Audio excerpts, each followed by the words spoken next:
السلام علیکم، آپ دیکھ رہے ہیں ہو کیا رہا ہے۔ میں ہوں Faisal Abbasi, group editor 92 news. Irshad Ahmad Arif صاحب ساتھ ہیں۔ شکریہ ارشاد صاحب آپ کا۔ آج ایک خبر آئی کہ پاکستان کو یہ جو رواں سال ہے اگلے سال کا بجٹ دینے سے پہلے تقریباً 21 ارب ڈالر ادا کرنے لازمی ہیں، اور اب معاملہ یہ ہے کہ ہم 4 ارب ڈالر پہ نظریں جمائے بیٹھے ہیں جو سعودی عرب نے ہمیں دینے ہیں۔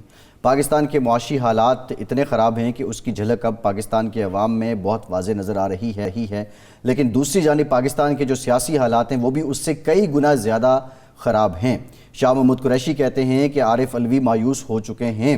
اب یہ بہت بڑی بات ہے۔ دوسرا، کل جو وزیراعظم نے کہا تھا کہ ہم سیاسی اثاثہ ہم نے داؤ پہ لگایا ہے، اس لیے جلد عام انتخابات نہیں ہو سکتے۔ اب حکومت اور اپوزیشن کے درمیان جو مذاکرات چل رہے تھے، کیا وہ بے نتیجہ ختم ہو گئے ہیں یا ابھی بھی چل رہے ہیں؟ یہ بھی ایک بڑا امپورٹنٹ فیکٹر ہے، اور اگر ان مذاکرات کا کوئی نتیجہ نہیں نکلتا تو پھر معاشی حالات کیسے سنبھلیں گے؟ سیاسی بے یقینی اور معاشی بدحالی یہ دونوں عروج پر ہیں۔ اس پر ڈیٹیل بات کریں گے ارشاد صاحب۔ اب 21 ارب ڈالر یہ خبر آ رہی ہے کہ بجٹ سے پہلے ہمیں ادا کرنے ہیں۔ یہ جو بجٹ اب جون میں دینا ہے بجٹ، تو اس سے پہلے 21 ارب ڈالر دینے لازمی ہیں جو واجب الادا ہیں۔ 4 ارب ڈالر ہم سعودی عرب سے توقع کر رہے ہیں کہ وہاں سے مل جائیں، ابھی توقع ہی کر رہے ہیں۔ یہ نہیں ملتے تو کیا ہوگا؟ اور کیا یہ ان حالات میں کوئی دے گا ہمیں پیسے؟ اگر ایک گھر کی مثال ہی لے لیں جس میں بھائی کا بھائی سے تنازع ہو، ساس بہو سے لڑتی ہو، بیٹا باپ سے لڑتا ہو، ان کے ساتھ کوئی تعلق یا کوئی بھروسہ کرتا ہے؟ عباس صاحب، اگر آپ ادویات نہیں منگوا رہے کہ آپ کے پاس ڈالر نہیں ہیں، صنعت کاروں کی، سرمایہ کاروں کی، تاجروں کی LCs نہیں کھل رہی کہ آپ کے پاس ڈالر نہیں ہیں، اگر ایک بزنس مین کو جو ڈالر درکار ہیں اپنے کاروبار کے لیے، اس کو آپ لمیٹائز کر دیتے ہیں کہ جی 30,000 ڈالر سے آپ نہیں زیادہ لے سکتے، اور ایک جو بیرون ملک سفر کرنا چاہتا ہے اس کو کہتے ہیں 5,000 ڈالر سے زیادہ آپ نہیں لے سکتے، تو آپ کہیں نہ کہیں خطرہ، ڈیفالٹ کا خطرہ تو موجود ہے، تلوار تو لٹک رہی ہے۔ اور یہ کسی ارشاد صاحب، یہ عالم ہے، آپ کی بات کاٹ رہا ہوں۔ ایک صاحب رات میں ان کے پاس بیٹھا تھا، کوئی تقریباً 500 لوگوں کو روزگار دیتے ہیں، ان کا 500 امپلائی ہوگا ان کے جو کمپنی ہے اس میں، وہ پچھلے ایک ہفتے سے 3,000 ڈالر ڈھونڈ رہے ہیں اور انہیں نہیں مل رہے۔ دیکھیں اس کیسے ملے؟ اگر اوپن مارکیٹ میں اور بینک ریٹ میں 20 روپے کا فرق ہو، تو جو 20 روپے جس کو وہ کر رہے ہیں وہ 25 کی توقع پہ ڈالر روک کے بیٹھا ہوا ہے کہ میں 25 لوں گا، ٹھیک ہے نا جی، بینک سے مل نہیں رہے۔ بینک کیوں 224 پہ 25 پہ؟ یعنی پچھلا جب یہ مفتاح اسماعیل کے دور میں اسکینڈل سامنے آیا تھا، کسی کو سزا ملی؟ امپورٹنٹ بات، گورنر اسٹیٹ بینک نے کہا تھا نومبر میں ہم یہ تحقیقات مکمل کر لیں گے، اب ہمارے پاس تو نہیں پہنچی ہے۔ اور ان بینکوں کو سزا دی جائے گی جنہوں نے اس ڈالر بحران کو بڑھایا، اضافہ کیا، کچھ بھی نہیں ہوا، اس لیے کہ وہ جو بینکوں کے عہدیدار، جو لوگ یہ کام کر رہے ہیں وہ کہیں اور نہیں ہیں، وہ کسی نہ کسی کے چہتے ہیں۔ کاروبار وہ ایسے ہی کاروبار نہیں ہو رہا۔ کوئی وزیر کہتا ہے ڈالر سمگل ہو رہا ہے، کوئی کہتا ہے ہولڈنگ ہو رہی ہے، کوئی کچھ کہہ رہا ہے، کوئی کچھ کہہ رہا ہے۔ کسی کو یہ پتہ نہیں ہے کہ اسحاق ڈار کی بات پہ یقین کیا جائے، رانا ثناء اللہ کی بات پہ یقین کیا جائے، یا کسی اور وزیر کی بات پہ یقین کیا جائے۔ یہ تو ہوا ایک پہلو۔ اب دوسرا پہلو یہ ہے کہ سیاسی عدم استحکام ہے۔ وزیر اعظم صاحب نے کہا کہ جناب ہم نے اپنی مقبولیت داؤ پر لگائی، تو اب ہم جلدی تو نہیں جائیں گے۔ بھائی، ایک مقبولیت داؤ پر لگانا اور ملک کی معیشت کو داؤ پر لگانا، اب یہ فیصلہ کرنا پڑے گا نا کہ ملک اہم ہے یا کسی سیاسی جماعت کی سیاسی مقبولیت زیادہ اہم ہے۔ یہ ایک دوسرا پہلو ہے، اہم پہلو ہے۔ بہرحال مذاکرات شروع ہوئے اور ڈیڈ لاک ہے، اس میں کوئی شک نہیں۔ نتیجہ ابھی تک نہیں۔ ڈیڈ لاک کی وجہ یہ ہے کہ ایک فریق کہتا ہے کہ جی آپ الیکشن کی تاریخ دے دیں اور ہم چپ کر کے بیٹھ جائیں گے، دوسرا فریق کہتا ہے نہیں تاریخ تو نہیں دیں گے ہم، آپ چارٹ آف اکانومی پر دستخط کریں، آپ چپ کر کے گھر بیٹھ جائیں اور اس کے بعد ہم اپنے مناسب وقت پہ ممکن ہے فیصلہ کر لیں کہ ہم قابل وقت. اور عدم اعتماد کی یہ کیفیت ہے کہ وہ دونوں فریق آمنے سامنے بیٹھنے کے لیے بھی تیار نہیں ہیں. بے اعتباری اور بے اعتمادی کی کیفیت ہے. عارف علوی صاحب ان کو عارف علوی صاحب ایک بات کرتے ہیں، پھر وہ لے کے جناب اسحاق ڈار صاحب جاتے ہیں، پھر وہاں چون کا مربع جو حکمران اتحاد ہے اس کے سامنے رکھتے ہیں، پھر شہباز شریف صاحب ایک بات کرتے ہیں، بلاول صاحب دوسری بات کرتے ہیں، زرداری صاحب تیسری بات کرتے ہیں. اچھا، یہ باتیں حکمرانوں کو بری بڑی لگتی ہیں، لیکن اس میں کیا شک ہے کہ ایک پیج پر خود حکمران اتحاد نہیں ہے. یہ جو مینگل صاحب ہیں اور باب پارٹی ہے، آج یہ کیسا دلچسپ واقعہ ہوا کہ ایک موٹر وے ہے، سکھر حیدرآباد موٹر وے جی، اس کا 2 جگہ پہ سنگ بنیاد رکھا گیا. حیدرآباد میں الگ اور سکھر میں الگ. سڑک تو ایک ہی بننی ہے، عام طور پر ایک ہی سنگ بنیاد ہوتا ہے. یہ 2 کی کیا چکر تھا؟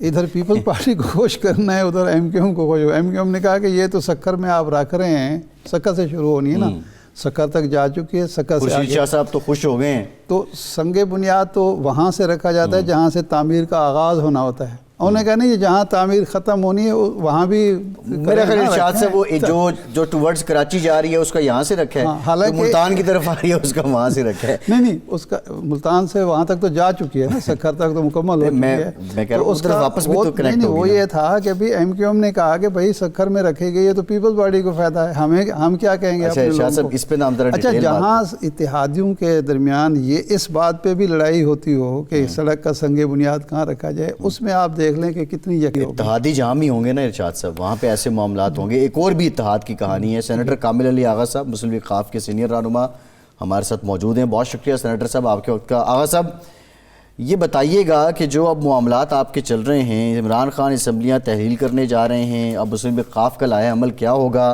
تحلیل میں ساتھ دیں گے، اپنے موقف پہ قائم رہیں گے، یا اسمبلیوں کی مدت آپ کے مطابق پوری ہونی چاہیے؟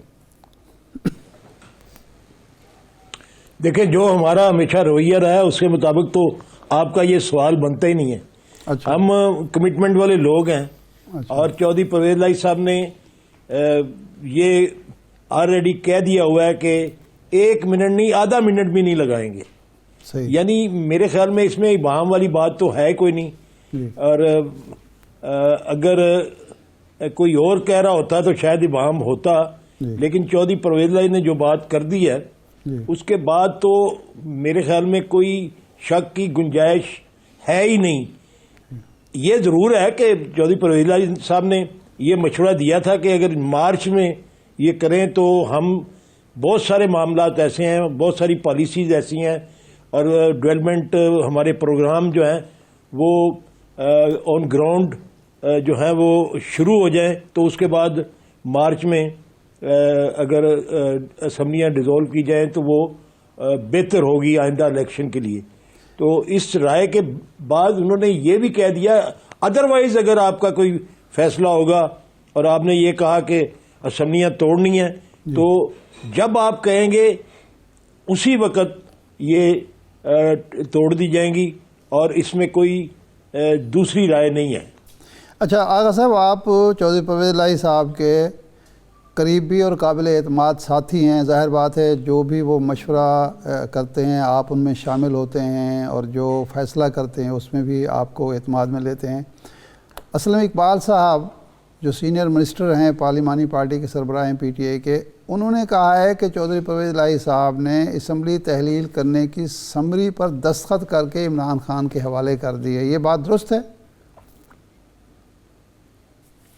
دیکھیں، یہ بات بھی جو بات میں کر رہا ہوں یا چودھری پرویز الہی صاحب نے جو کی اس کی تائید ہی ہے. اگر سمری دی ہے یا نہیں دی اس کا تو میرے علم میں نہیں ہے کہ کوئی سمری دے دی ہے. ہاں اگر دے دی ہے تو پھر بھی ٹھیک ہے، لیکن اگر سمری نہیں بھی دی تو جو سمری انہوں نے اپنی زبان سے کہہ دی ہے کہ جب عمران خان صاحب کہیں گے میں آدھا منٹ بھی نہیں لگاؤں گا، تو انشاءاللہ یہ لکھی پڑی بات سے بھی زیادہ وزن والی بات ہے کیونکہ چودھری پرویز الہی صاحب جو کہتے ہیں وہ کرتے ہیں. نہیں، اس میں تو کوئی شک نہیں ہے، اور ان کی زبان ہی ان کی سمری ہے، دستخط شدہ سمری ہے. لیکن جو آپ کے مخالفین ہیں، خاص طور پر مسلم لیگ نون والے، وہ یہ افواہیں پھیلاتے رہتے ہیں نا کہ جی پہلے بھی ہمارے ساتھ انہوں نے باقاعدہ بات طے کر کے زبان دے کر ادھر چلے گئے تھے، اور اب بھی وہ کہتے ہیں، بعض لوگ کہہ رہے ہیں کہ ہم کوشش کر رہے ہیں کہ پرویز الہی صاحب کو اپنی طرف مائل کر لیں، اس لیے اس طرح کے سوالات. دیکھیں ارشاد عارف صاحب، آپ کو تو یہ ساری ہسٹری نون لیگ والوں کی پتہ ہے، شریف فیملی کی پوری ہسٹری. جس آدمی کے ساتھ 3 دفعہ ہاتھ ہوا ہو جی وہ کس طرح اتنی آسانی سے اعتماد کر لے. وہ ظاہر ہے کہ وہ شک و شبہات جو ہیں وہ ایسے تھے، اور پہلے رویے ان کے ایسے تھے کہ جس کی وجہ سے وہ جو وعدہ ہوا تھا وہ کیری نہیں ہو سکا. وہ ابہام جو ہے وہ سارے دوستوں نے اس کا اظہار کیا کہ جی یہ آج تو کہہ رہے ہیں، لیکن اگر کل انہوں نے وہی والا رویہ رکھا جو پہلے رکھتے رہے ہیں تو پھر کیا ہوگا. ان کا تو کریکٹر ایسا ہی ہے، اس لیے وہ کہتے ہیں توڑ نہیں چڑھ سکا وہ معاہدہ. تو یہ اب تو وہ بات ہی میرے خیال میں گزر گئی. اب نہیں، وہ تو گزر گئے نا. اب یہ ہے کہ اس وقت ہم اب کوئی آغا صاحب کوئی نئی پیشکش، نئی کوئی سلسلہ جنبانی، کوئی نیا رابطہ دوبارہ بھی ہوا ہے. چودھری شجاعت صاحب کے بھی سنا ہے نا، چودھری شجاعت صاحب سے صلح ہو گئی، معاملات ٹھیک ہو گئے، تو ان کے تھرو کچھ ہوا ہو، کوئی بات ہوئی ہو، کوئی اندر کی کہانی بتا ہی دیں. شجاعت صاحب سے تو کبھی بھی کوئی لڑائی نہیں تھی. جی لڑائی تو آپس میں چپکلش جو تھی وہ بچوں کی تھی. جی شجاعت صاحب کے ساتھ پرویز الہی صاحب کا کوئی نہ کوئی ایسا تعلق رہا ہے کہ اس میں کوئی کمی بیشی ہو سکے. وہ آپس میں ملتے بھی ہیں اور آپس میں ایک دوسرے کا حال چال بھی لیتے ہیں. جی لیکن اس بچوں کے معاملات طے ہو گئے، بچوں کے معاملات سیدھے ہو گئے آغا صاحب. بچوں کے معاملات طے ہوئے یا نہیں وہ تو آپ نے وہ سالک کی بات سنی لی ہوگی آپ نے. جی وہ کتنے سیدھے ہوئے ہیں اور کتنے سیدھے ہوں گے جی وہ تو میرے خیال میں امکان نظر نہیں آتا. ٹھیک. دور بھی ایسا امکان کوئی نظر نہیں آتا. باقی چودھری شجاعت حسین صاحب کی عزت اور احترام جو ہے وہ سب کے دل میں ہے اور رہنی بھی چاہیے. لیکن بچوں نے ان کو بھی جو ہے وہ ان کی سیاست کو بھی جو ہے وہ خراب کیا ہے. اچھا، اطلاع یہ ہے کہ چودھری پرویز الہی صاحب نے جو ارکان اسمبلی سے، سینیٹر سے اور باقی جو قابل اعتماد آپ جیسے دوستوں سے جو مشاورت کی ہے، اس میں کچھ لوگوں نے کہا کہ نہیں جی اسمبلی فی الحال تحلیل نہیں ہونی چاہیے، اور چودھری پرویز الہی صاحب کو فیصلے کا اختیار بھی دیا گیا ہے. تو کیا آپ کے جو پارلیمانی پارٹی ہے پنجاب کی، وہ ایک دفعہ پھر سپلٹ تو نہیں ہوگی، اس میں کچھ لوگ ادھر چلے جائیں دوسری سائڈ پہ؟ نہیں، قطعی طور پہ نہیں. یکجان ہے جی. ہماری پارلیمانی پارٹی الحمدللہ یکجان ہے اور ان کو پورا اعتماد ہے چودھری پرویز الہی کے اوپر، اور وہ پہلے بھی ہر امتحان میں پورا اترے ہیں اور آئندہ بھی وہ مضبوطی کے ساتھ چودھری پرویز الہی صاحب اور چودھری مونس الہی صاحب کے ساتھ کھڑے ہیں اور رہیں گے. صحیح ہے.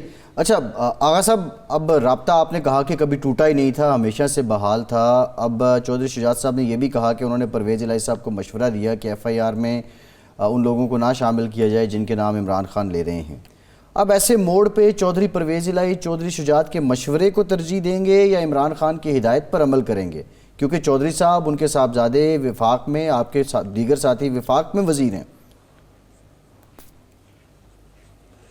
دیکھیں، چودھری شجاعت صاحب کی اور چودھری پرویز الہی صاحب کی اب سیاست جو ہے وہ الگ ہو چکی ہے، اور آپ کے علم میں ہے کہ وہ اب نون لیگ کے ساتھ ہیں اور پی ڈی ایم کے ساتھ ہیں، اور ہم جو ہیں وہ چودھری پرویز الہی صاحب کے فیصلے کے مطابق ہم عمران خان کے ساتھ ہیں اور پوری مضبوطی کے ساتھ کھڑے ہیں، اور ہم وہ کریں گے جو عمران خان صاحب کی امانت ہے ہمارے پاس.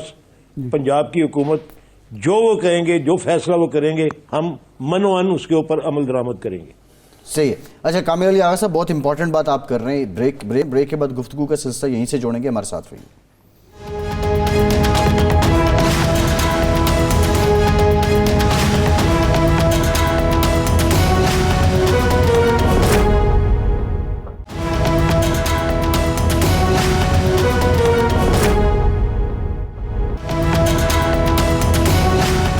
بریک کے بعد ایک بار پھر سے آپ کا خیر مقدم کرتے ہیں. کامل علی آغا صاحب, آپ نے کہا کہ چودھری شجاعت صاحب اور پرویز الہی صاحب کی سیاست علیحدہ ہو چکی ہے, لیکن آپ کی جماعت ایک ہے, ایک ہی جماعت سے آپ لوگ منتخب ہیں, تو یہ سیاست پھر علیحدہ علیحدہ کیسے ہو گئی ہے, یہ ذرا سمجھا دیجئے. یا آنے والے دنوں میں پرویز الہی کسی اور جماعت کا حصہ بن جائیں گے یا کوئی اپنی نئی سیاسی جماعت بنا لیں گے؟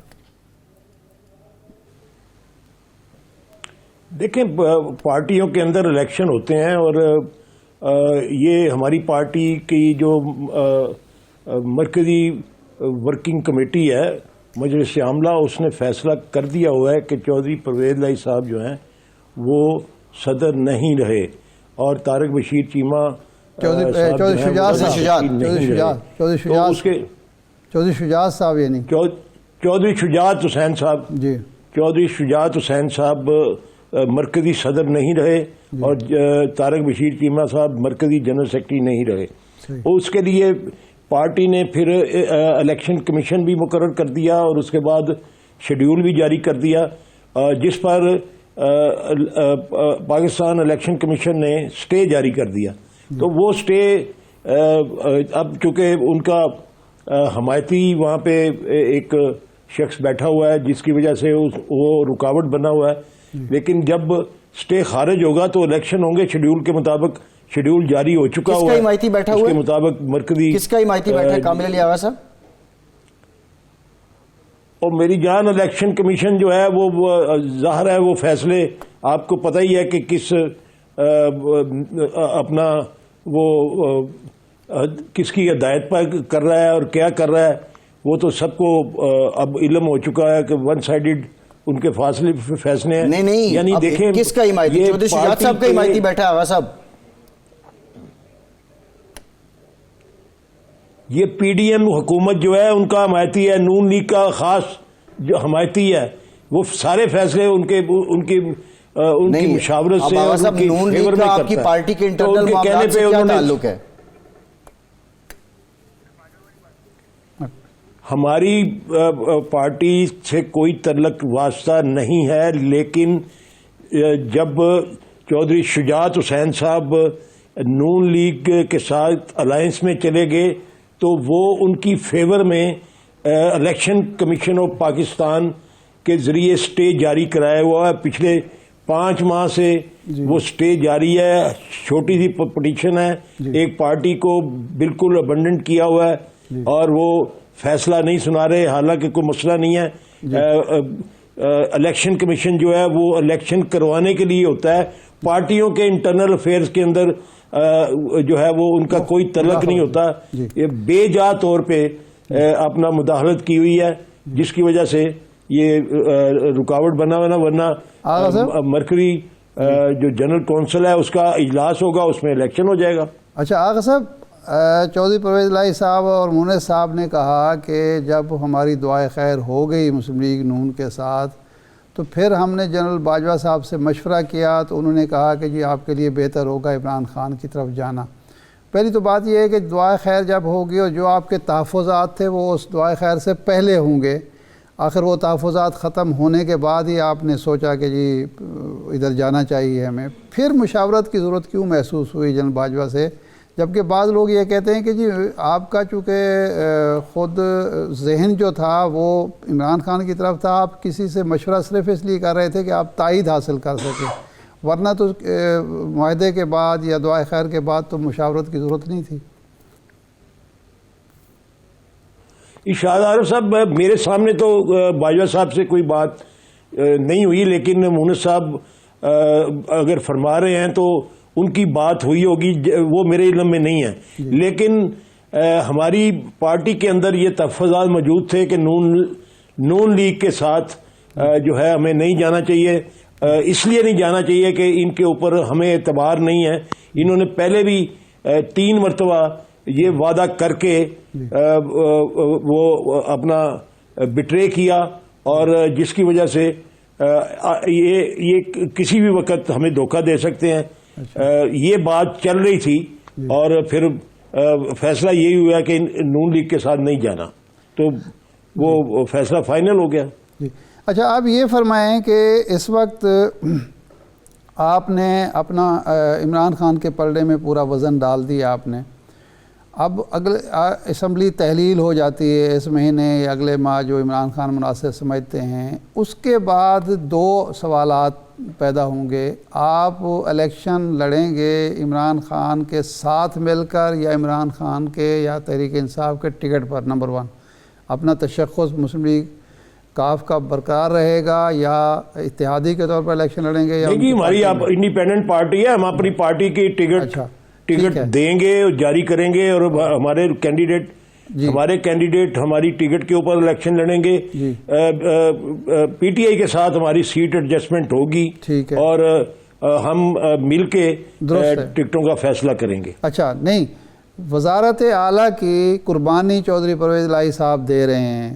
خان صاحب نے اور تحریک انصاف نے آپ کو یقین دہانی کرائی گئی ہے کہ الیکشن کے بعد بھی پرویز الہی صاحب تحریک انصاف کے امیدوار ہوں گے وزارت اعلیٰ کے, یا ایسی کوئی یقین دہانی نہیں ہوئی ہے؟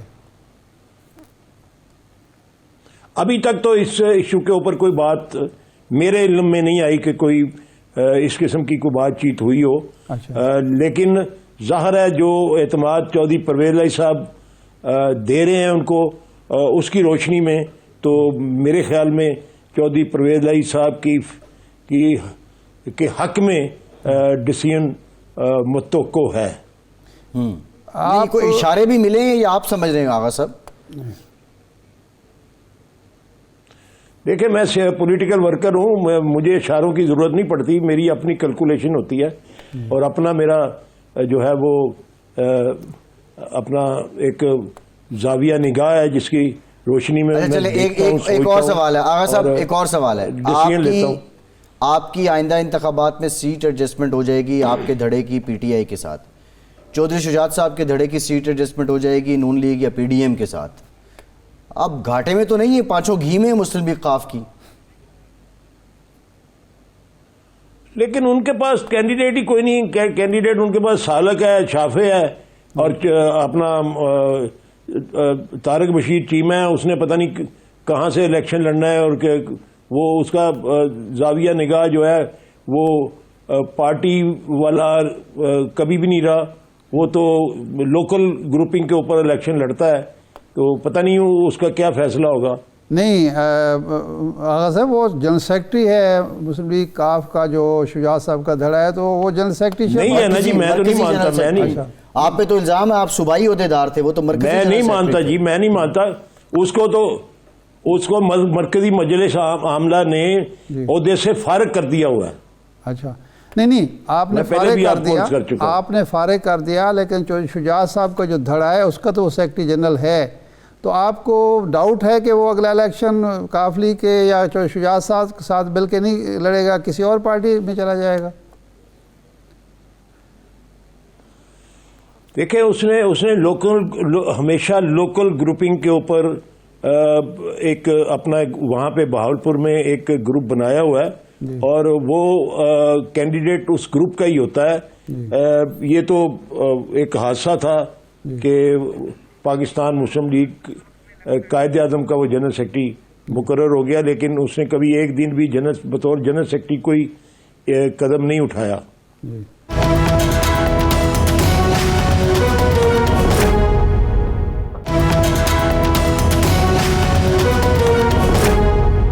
آغا صاحب, آپ ایک سیاسی لیڈر کے علاوہ قانون دان بھی ہیں.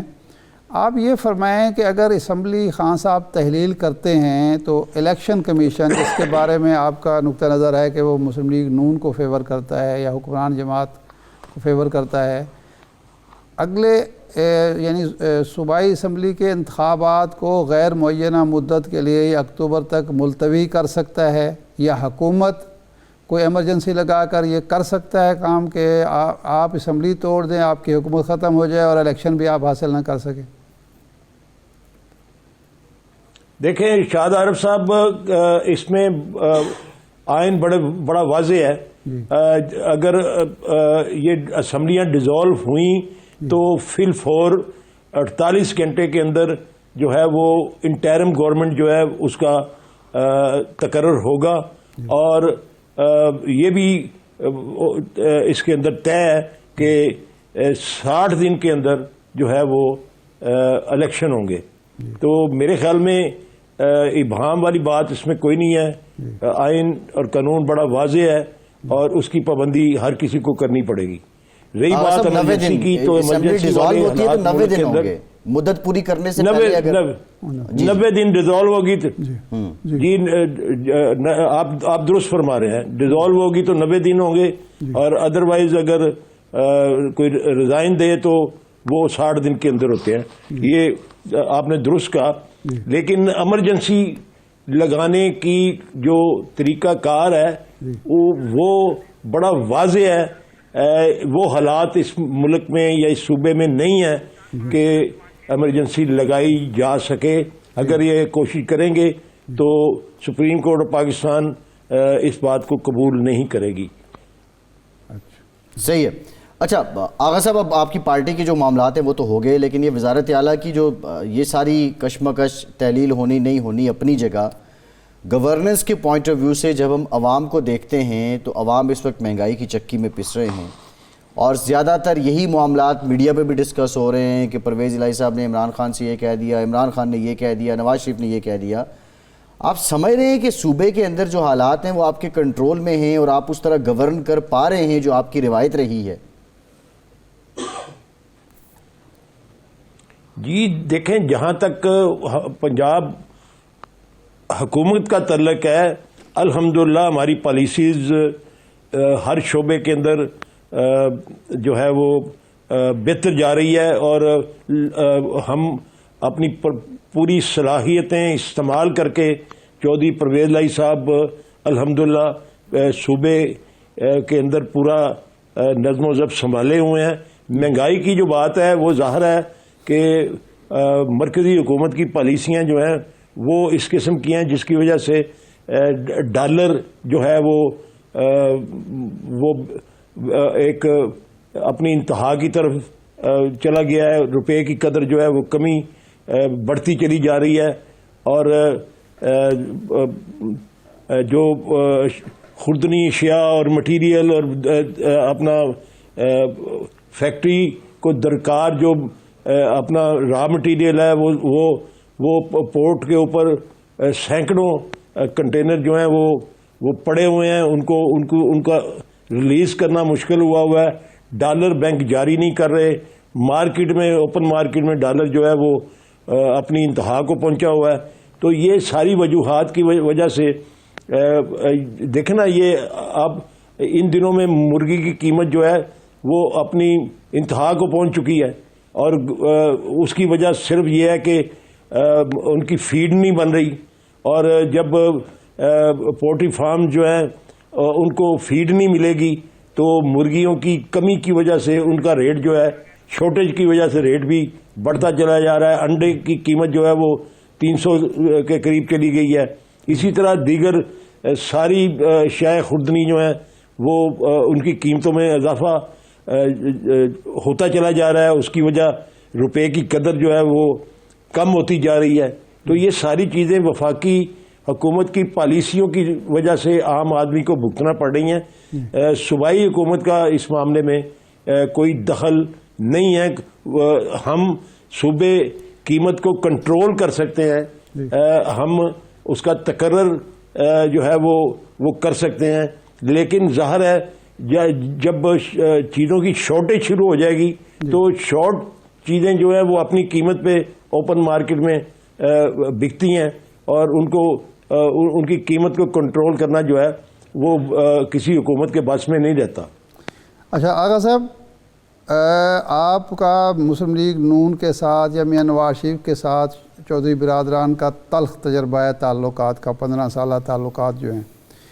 اس کے بعد پرویز الہی صاحب ڈپٹی پرائم منسٹر رہے آصف زرداری صاحب کی حکومت میں، میرے خیال 1.5 سال تقریباً، اور 4 سال سے اب پی ٹی آئی کے عمران خان کے اتحادی ہیں. پیپلز پارٹی اور پی ٹی آئی کا تقابل اور موازنہ آپ کریں تو آپ کے خیال میں کون سا تجربہ زیادہ بہتر رہا آپ کے لیے، پیپلز پارٹی کے ساتھ اتحاد کا یا پی ٹی آئی کے ساتھ اتحاد کا؟ دیکھیں، یہ تو آپ پیپلز پارٹی کو پوچھیں تو میرے خیال میں زیادہ بہتر ہوگا، کیونکہ ہم تو ان کے اتحادی تھے جی وہ کیسا فیل کرتے ہیں. تو سارے ہی اتحادی تھے آغا صاحب, سارے ہی ان کے اتحادی تھے. جی جی نہیں آپ کا تجربہ کیسا رہا؟ ہم تو آپ سے ٹھیک ہے, لیکن جی ہمارا تجربہ کسی کے ساتھ بھی غلط نہیں رہا الحمدللہ. بات یہ ہوتی ہے ارشاد عارف صاحب کے وہ کہتے ہیں جب نبھانی ہو تو پھر نبھائی جاتی ہے. جو کمٹمنٹ ہوتی ہے اس کو پورا آنر کرنا, اس کو پورا کرنا, یہ تو ہر کسی کے اوپر خود ڈپینڈ کرتا ہے کہ وہ اپنے رویے میں کتنی بہتری رکھتا ہے اور کتنی کمٹمنٹ کے ساتھ آگے بڑھتا ہے. تو ہم ان کے بھی اچھے اتحادی تھے, ہم عمران خان صاحب کے بھی اچھے اتحادی ہیں. نہیں, وہ تو آپ تو اچھے اتحادی ہیں. آپ کا تجربہ کیا ہے کہ وہ آپ کے اچھے اتحادی تھے یا یہ اچھے اتحادی ہیں؟ ان کے ساتھ اچھے تعلقات رہے یا ان کے ساتھ گلے شکوے ان سے کم تھے یا ان سے کم ہیں؟ نہیں, عمران خان صاحب کے ساتھ تو تجربہ اچھا رہا ہے جی, یہ اس میں کوئی شبے والی بات نہیں. صحیح ہے, ٹھیک ہے. آپ کو ول بھی تو ہے نا نبھانے کا, اور آغا صاحب توڑ نبھانے کا ول ہے آپ کو, تو ظاہر ہے آپ عمران خان صاحب کے ساتھ ہیں اور آپ نے کہا کہ امانت ہے, 12 آپ کی جماعت کہہ رہی ہے. تھینک یو ویری مچ کامل علی آغا صاحب, آپ کے وقت کا بہت شکریہ. آپ ہمارے ساتھ موجود تھے. ایک بریک لیتے ہیں, بریک کے بعد مزید معاملات پہ بات کرتے ہیں. ہمارے ساتھ رہیے.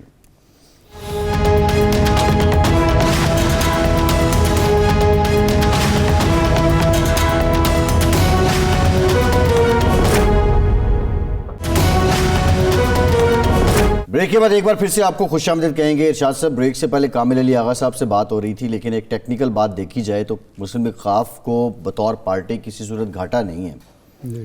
نہ ابھی گھاٹا ہے, نہ آنے والے انتخابات میں گھاٹا ہوگا. ایک دھڑا پی ٹی آئی کے ساتھ سیٹ ایڈجسٹمنٹ کرے گا, دوسرا کرے گا پی ڈی ایم کے ساتھ, نون لیگ کے ساتھ. بہرحال یہ تو سیاست ہے, یہ تو کھیل ہے جو چلتا ہے. اب نہیں عباس صاحب اس میں دیکھیں, اصل ٹیسٹ یہ ہوگا چودھری شجاعت صاحب کا اور پرویز الہی صاحب کا اور مونس صاحب کا اور سالک صاحب کا, کہ کیا وہ ایک دوسرے کے مقابلے میں کھڑے ہوتے ہیں یا نہیں ہوتے. نہیں ہوں گے سر. اگر نہیں, میں اس طرح تو نہیں ہوگا. اگر P T I Chaudhry Pervaiz Elahi صاحب کو کھڑا کرتی ہے ایک سیٹ پہ اور پی ڈی ایم یا مسلم لیگ نون شرارتاً یا ایک زمینی حقیقت کی بنیاد پر کہتی ہے دوسرے دھڑے کے کسی خاندان کے کسی فرد سے کہ جی آپ ہی یہاں کھڑے ہوں, آپ ہی مقابلہ کر سکتے ہیں, تو کیا ہوگا؟ کیا اب یہاں ایک ٹیسٹ ہوگا. ارشاد صاحب ایسا ہوگا ہی نہیں, میں وہی تو کہہ رہا ہوں نا کہ ٹیسٹ ہوگا کہ کیا وہ اپنے اتحاد کو ختم کریں گے. دیکھیں, کاف لیگ جو بھی اب ہوگی وہ وہی ہوگی جو پرویز الہی صاحب جس کو لیڈ کر رہے ہوں گے, کیونکہ شجاعت صاحب اب عملاً جو ہیں وہ متحرک اور فعال نہیں ہیں, اور سالک صاحب یا ان کے جو بھائی ہیں وہ بھی مونس صاحب کے مقابلے میں کم فعال ہیں. ٹھیک ہے نا جی. اب وہ مونس کے مقابلے میں سالک کو کھڑا کرتے ہیں. اب کیا اپنے تئیں سالک جو ہیں یہ فیصلہ کر سکتے ہیں کہ نہیں جناب, نہ میں نواشی کی مانوں گا, نہ زرداری کی مانوں گا, نہ فضل الرحمان کی مانوں گا, تو میں تو اس سیٹ سے کھڑا نہیں ہوں گا. اور دوسری سیٹ سے وہ کھڑے ہو جاتے ہیں, وہاں پی ٹی آئی بھی ان کے مقابلے میں ہے اور نون لیگ کا امیدوار بھی آ جاتا ہے. یہ ایک امتحان ہوگا. یہ امتحان ہوگا, لیکن یہ تب ہوگا جب یہ ایک دوسرے کے مقابلے میں کھڑے ہوں. نہیں آئیں, یہ مقابلے میں نہیں آئیں گے, اپنے گھر کی سیٹیں گھر میں رکھیں گے. گھر میں کیسے رکھیں گے؟ نون لیگ کے ساتھ آدھے ایڈجسٹمنٹ کر کے, آدھے پی ٹی آئی کے ساتھ کر کے. نہیں, ایڈجسٹمنٹ اس طرح تو نہیں ہوتی, ون سائیڈڈ تو نہیں ہوگا کہ یہ جہاں چاہیں گے وہ کھڑے ہو جائیں گے اور پی ٹی آئی سے کہیں گے کہ جناب, یہ دوسری سائڈ بھی ہے کہ پی ٹی آئی کہتی ہے مونس صاحب کو کہ یہ سیٹ پہ آپ نے مقابلہ کرنا ہے. اتحاد بھی تو برقرار اس دو طرفہ طور پر ہوگا نا, ایک طرفہ تو نہیں ہوگا کہ مونس صاحب یہ فیصلہ کریں کہ جناب میں تو الیکشن لڑوں گا, آپ میرے مقابلے میں امیدوار کھڑا نہ کریں. ٹھیک ہے نا جی. اور وہ جو ہے میں مونس سالک صاحب کے مقابلے میں بھی کھڑا نہیں ہوں گا. اسی طرح سالک صاحب کہیں کہ جی میں الیکشن تو لڑوں گا, آپ میری حمایت کریں, لیکن میں اپنی پسند کی سیٹ پر.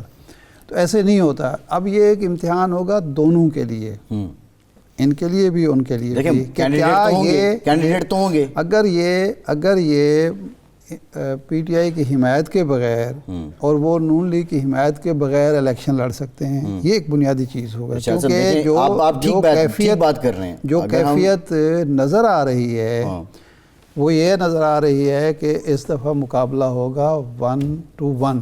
ارشاد صاحب ڈیفرنٹ برڈس میں جو آپ بات کر رہے ہیں ٹھیک ہے، نہیں یہ حقیقت، زمینی حقیقت ایف برڈ نہیں ہے، وہ بات ٹھیک ہے، ایف برڈ کی بات آپ کر رہے ہیں، میں جو کہہ رہا ہوں روایت کو نہیں، بات یہ رہوں کہ زمینی حقیقت یہ ہے کہ اس دفعہ عمران خان کے امیدوار کے مقابلے میں ایک امیدوار ہوگا پی ڈی ایم کی طرف سے، کیونکہ یہ قائرہ صاحب بھی کل کہہ رہے تھے، پہلے بھی لوگ یہ کہہ چکے ہیں، ہمارے پروگرام میں کہہ چکے ہیں کہ جی اس دفعہ ہم سارے مل کر الیکشن لڑیں گے۔ اس صورت میں کیا منیر صاحب یا باقی جو لوگ ہیں پی ٹی آئی کاف لیگ کے، وہ یہ افورڈ کرتے ہیں کہ پی ٹی آئی کی بات بھی وہ نہ مانیں اپنے خاندان کو بچانے کے لیے، اور وہ پی ڈی ایم کی بات نہ مانے اپنے خاندان کو بچانے کے لیے، اور پھر الیکشن بھی لڑ رہے ہیں؟ میں آپ کی بات سے اچھا اب آگے چلتے ہیں کہ اس وقت جو کاف لیگ کی روایت یہ ہے کہ انہوں نے ساری گھر کی سیٹیں گھر میں رکھنی ہیں۔ اس سے پہلے سپلٹ نہیں تھی نا، اس دفعہ سپلٹ نہیں، اب تو سپلٹ ہے نا، وہ تو صاف نظر آ رہی ہے۔ کامل صاحب کیا کہہ رہے تھے اور باقی کیا ہے، سپلٹ جب نہیں تھی ان میں نہ ہو، ٹھیک ہے جی، وہ آپ اکٹھے ہو جائیں، پھر وہ ان کے مقابلے میں آئیں، وہ پی ٹی آئی کے مقابلے میں آئے، وہ نون لیگ کے مقابلے میں آئے، پھر ان کو مقابلے میں آنا پڑے گا نا، بلا مقابلہ تو نہیں کیفیت ہوگی نا، صورتحال پیدا ہوگی، یہ ایک پہلو ہے۔ اچھا دوسرا لیکن صورت جو عجیب و غریب بن رہی ہے وہ یہ ہے کہ پہلے معاملہ تھا معیشت خراب ہو رہی تھی، اب معیشت خراب تو جتنی ہونی تھی ہو چکی ہے، بدحال ہو چکی ہے، نہیں اب سنبھلنے کی کوئی امید نظر نہیں آ رہی کہ سنبھالیں گے آپ کیسے۔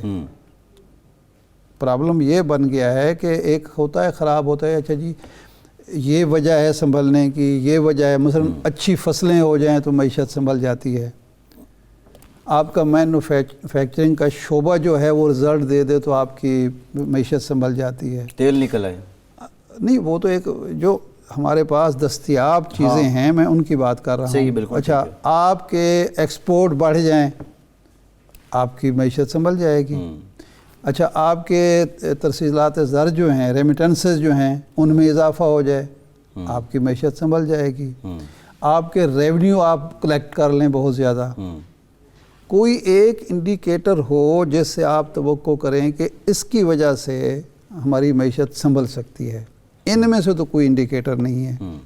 باقی دو انڈیکیٹر رہ جاتے ہیں جو اسحاق ڈار صاحب نے 97 میں 98 میں کہا تھا، ایک تیل نکل ہے جو آپ بھی کہہ رہے ہیں، اور دوسرا یہ ہے کہ ہمارے جو کرنسی نوٹ کا نام ڈالر رکھ دیا جائے اور اس کی ویلیو اچانک 224 سے بڑھ کے 1 روپیہ برابر ہو $1 کے، بلکہ 1 روپیہ برابر ہو $3 کے، تو پھر ہو سکتا ہے۔ لیکن یہ کون کرے، یہ کوئی کرے، امپورٹنٹ بات ہے۔ پرابلم یہ ہے حکومت کو 4 مہینے پہلے عمران خان کو رام کرنے کی کوشش کرنی چاہیے تھی، جی ان پرنسپل جو اصولی طریقہ حکومتیں کرتی ہیں جب لوگ سڑکوں پہ آتے ہیں۔ عمران خان کے ساتھ جو لوگ ہیں وہ پاکستانی ہیں نا، کوئی ایتھوپیا سے تو بندے نہیں لائے ہوئے عمران خان نے، ایک بات۔ دوسرا، عمران خان اگر ملک کا درد رکھتے ہوتے تو وہ اتنا ایکسپلائٹ نہ کرتے سچویشن کو اپنے سیاسی مقاصد کے لیے، جو ہونا تھا وہ ہو چکا۔ اس موقع پہ بھی جس طرح شاہ محمود قریشی کہہ رہے ہیں کہ علوی صاحب مایوس ہو چکے ہیں، ہمیں بھی کوئی خبر نہیں مل رہی ہے، اگر یہ نہ بیٹھے تو پھر ہم کہاں جائیں گے؟ یہ پاکستان کا بنے گا کیا؟ دیکھیں پاکستان کا اللہ بہتری کرے گا، دیکھیں جب مایوسی بڑھتی ہے نا تو اسی سے امید پھوٹتی ہے۔ اب کسی نہ کسی کو، اگر صدر علوی نہیں تو کوئی اللہ کا بندہ اور بھی ہو سکتا ہے، کسی نہ کسی کو یہ کردار ادا کرنا پڑے گا اور کرنا چاہیے کہ نتھنگ ڈوئنگ، بس جو ہونا تھا ہو گیا، اب آپ بیٹھیں معاملات طے کریں۔ اور بات یہ ہے کہ کسی نہ کسی سے کون ہو سکتا ہے ارشاد صاحب؟ نہیں اس کو دیکھیں، ہم اسٹیبلشمنٹ کی بات کرتے ہیں، وہ بڑا کلیئر کہہ رہے ہیں کہ ہم اے پولیٹیکل اپنے معاملات خود دیکھیں۔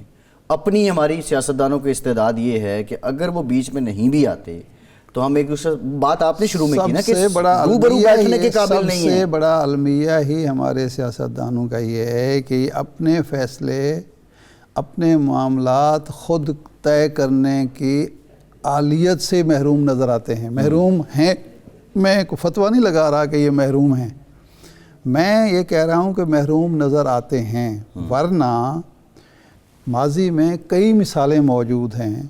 وہ ذوالفقار علی بھٹو سے ہم شروع ہو جائیں تو اس کے بعد ضیاء الحق ایک فوجی ڈکٹیٹر تھے، لیکن 83 میں ایک وقت ایسا آیا کہ اپوزیشن، جو اس وقت کی اپوزیشن تھی MRD اور ضیاء الحق کے درمیان رابطہ ہو گیا اور الیکشن طے ہو گیا 85 میں.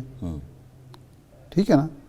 یعنی وہ ایسے دو فریق، ایک نے تو دوسرے کا بدنہ مارا ہوا تھا، بھٹو کو پھانسی دی ہوئی تھی نا، لیکن ایک سٹیج پر انہوں نے، ان کے درمیان بھی ایک کنسنسس پیدا ہوا. یہاں ایک شادی کی تقریب تھی تو ضیاء الحق صاحب نے بھی آنا تھا وہاں، اور نوابزادہ نصر اللہ خان صاحب نے بھی آنا تھا. یہ 5 اسٹار ہوٹل ہے مال روڈ پہ. تو اچانک پتہ چلا کہ جی کھانے کا کمرہ جو ہے نا، وہاں ضیاء الحق صاحب اور نوابزادہ نصر اللہ خان صاحب کی ملاقات ہو گئی ہے، اور وہ کھانے کی میز جو تھی وہ مذاکرات کی میز بن گئی، اور اس میں کچھ معاملے طے ہو گئے. تو یہ طریقہ کار ہوتا تھا. اچھا، اس میں اس وقت لوگ ہوتے تھے کچھ. پرابلم یہ ہے کہ اس وقت نہ ایسا شخص، مثلا مصطفیٰ صادق صاحب تھے، ایک صحافی تھے، مجید نظامی صاحب تھے، اور کچھ لوگ تھے، ڈاکٹر افتخار صاحب ایک تھے KE کے، اور لوگ ہوتے تھے. وہ متحرک فریقوں کو بٹھا لیتے تھے. اب حیران کن بات ہے کہ صدر پاکستان بٹھاتے ہیں اور ناکام ہو جاتے ہیں. بالکل ایسے. شاہ صاحب اس پہ سوچنا ہوگا. شاہ صاحب پروگرام کا ٹائم ختم ہو گیا. بہت شکریہ. آج کے پروگرام سے اتنا ہی اجازت دیجیے.